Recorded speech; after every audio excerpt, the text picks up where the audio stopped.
Good afternoon, everyone. Apologies, my voice, I was in a march earlier on, so my voice might feel a bit tired, and if I look tired, I probably am. I also didn't know that the multimedia presentation was going to be the one which I'm in, which the people who spoke there took a few of my points in my presentation.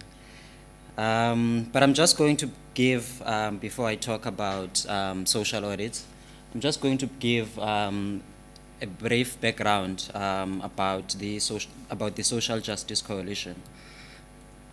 So we are an activist movement which was formed in 2008. And at that time, it was formed during the xenophobic attacks that were happening across South Africa. And it was an organization or a coalition that was responding to what was happening at the time. And once it was formed and once we had engaged with communities about what was happening, we found out that a lot of the issues that were happening, which we can still see today happening in some parts of South Africa, the xenophobic attacks, are due to a lot of times lack of access to basic services. And people vent out their anger on the wrong kinds of people. So the organization evolved and focused on basic services after that time, after 2008. So currently we have 12 branches in Khayelitsha. Khayelitsha is a township that is, it's about 30 kilometers away from the CBD, from the city center. And it is a township that was formed in the early 80s due to the apartheid government of moving black and colored people away from the city. So we currently have 12 branches, and branches are structures where our members meet once or twice a week to discuss issues of the organizations and issues in their communities. And also we try and partner as much as we can because we are only primarily focused in Khayelitsha, and Khayelitsha is just a small part of Cape Town, of the Western Cape of South Africa. So we try and partner as much as we can with partners across the country in provinces that we do not have branches in. I mean, our main objectives as an organization, the broad objectives, are the three: advancing the Constitution, promoting active citizenship, and promoting accountability and transparency.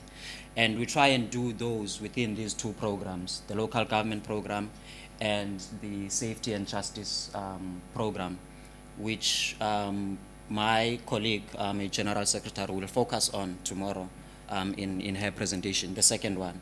I'll speak, my presentation will look at the local government program. So, I mean, social audits, the social audits that we've conducted within the local government program for us are not just social audits on their own. They have been, and they still continue being part of a bigger campaign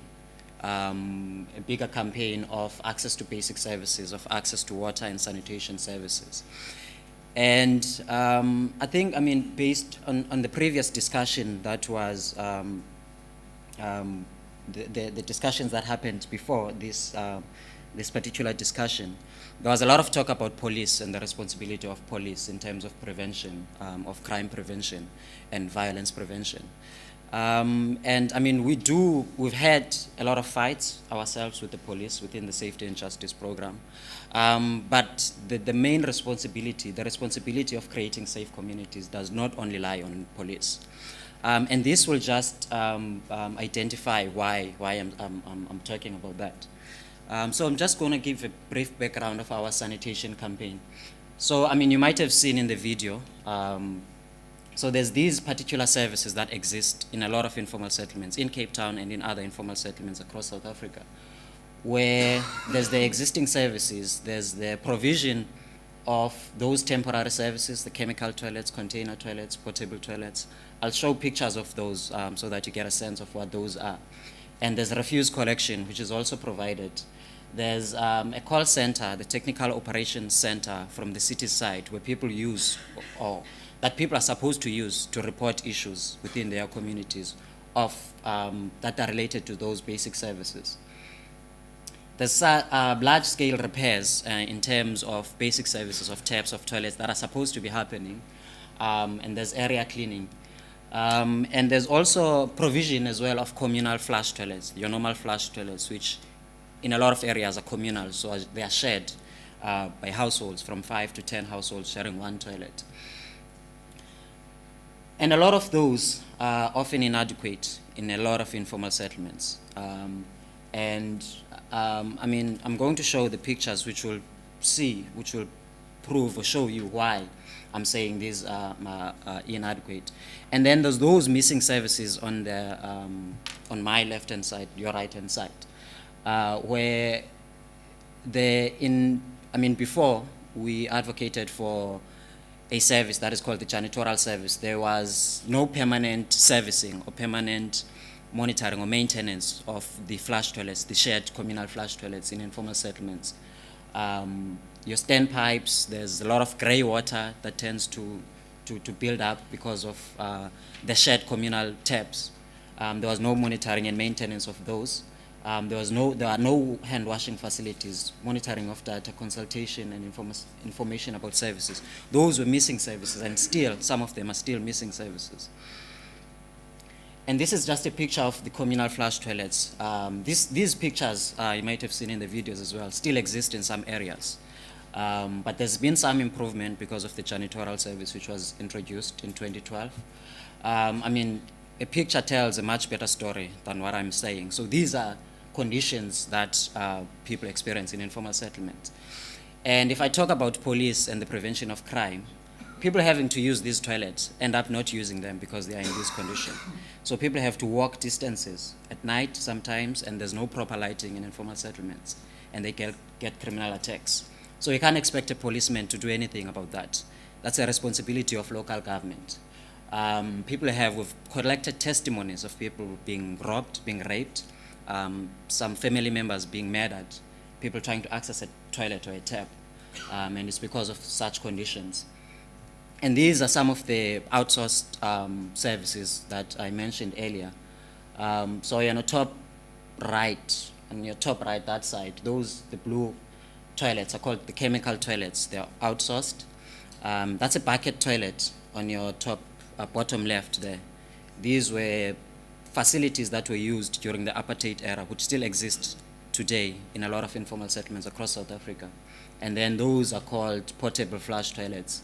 And they are basically an improvement of that one, of the bucket toilet. And then you have these conditions in terms of area cleaning and refuse collection.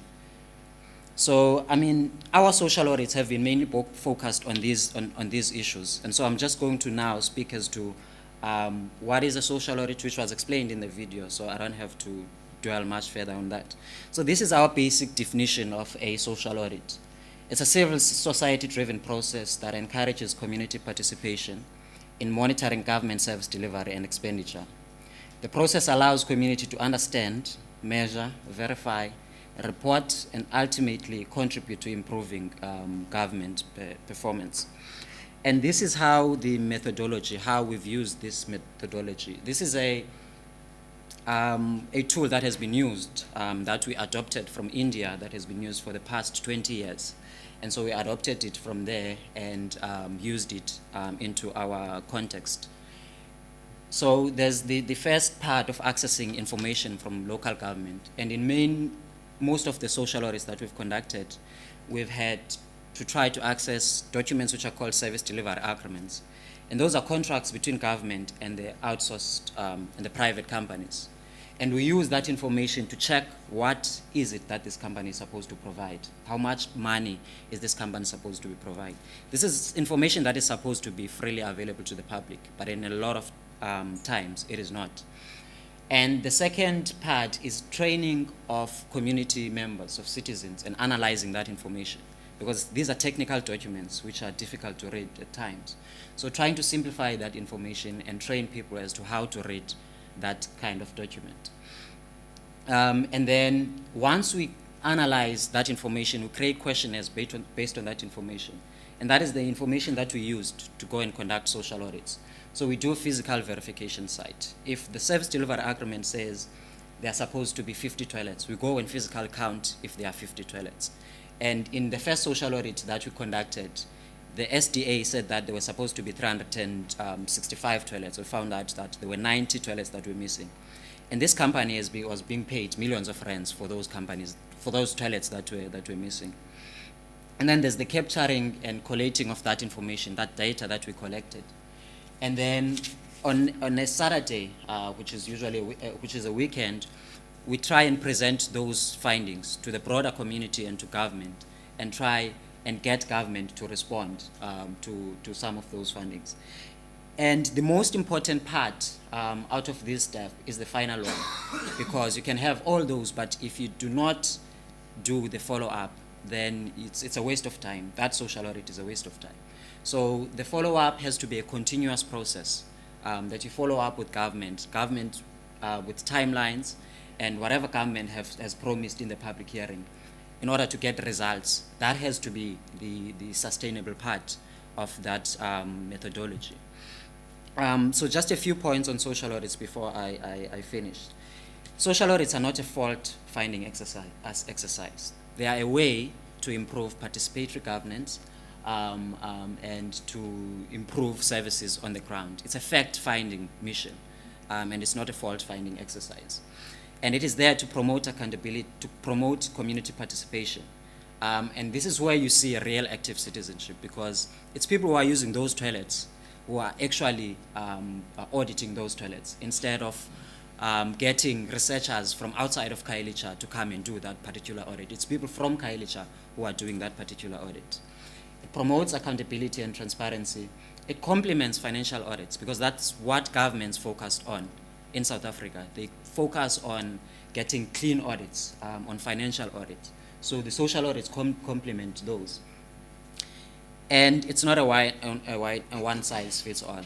There are a lot of other citizen-based monitoring tools to use. If social audits might work in Khayelitsha, it doesn't mean they might work in another township in South Africa. So there's other tools that can be used as well. And I'm there's a citizen-based monitoring framework which includes some of these tools that I'm speaking about, and a social audit is one of them. So this is just to close a quote from that citizen-based monitoring framework. Why is it needed? Why is citizen-based monitoring needed?